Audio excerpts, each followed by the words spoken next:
দেখো একটা doll cake এই যে ঋতু বানিয়েছে নাকি? হ্যাঁ। এখন কি হবে? আজকে রাশির 5 বছর 6 মাস জন্মদিন পালন হবে। আর এদিকে মা বসে আছে। এখন এই যে ডল কেকটা ঋতু বানিয়েছে, তোমরা জানি বিশ্বাস করবে না। আর এটা 10 টাকা দামের পুতুল, মানে সেই মেলায় যে পুতুলগুলো কিনতে পাওয়া যায় 10 টাকা ওয়ালা, সেই পুতুল দিয়ে আজকে এই ডল কেকটা বানিয়েছি। আর আজকে তার জন্য রাশির বার্থডে সেলিব্রেশন হচ্ছে। আর খেয়ে টেস্টটা জানাবে কেমন হয়েছে নাকি? হ্যাঁ। না রাশি কাটো।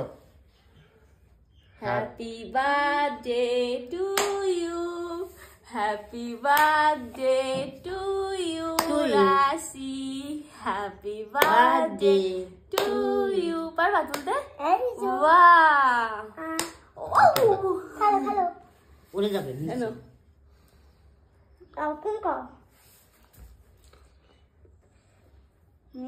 দিদাকে দাও, দিদাকে চেপে দাও ওখান থেকে। অল্প অল্প কাট, বেশি না, অল্প। এখান থেকে একটু কাট। এইটুকু হ্যাঁ বাবা, হ্যাঁ এইটুকু খাবো না, খাও এইটুকু কেক আমি একটু খাবো। দাঁড়াও, আমি এটা তো খাবো। দেখ এই আমি বাড়ি না বার করে একদম ভ্যানিলা ফ্লেভার, এটাতে কোনো ফ্লেভার দিইনি, জাস্ট নর্মাল। আই এটা উল্টি দিলাম।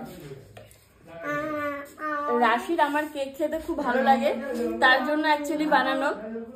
আর তাই ভাবলাম চলো, ও সবসময় বার্থডে সেলিব্রেশন করতে খুব ভালোবাসে, আর তাই আজকে ওকে দিয়ে কেকটা কাটালাম। আজ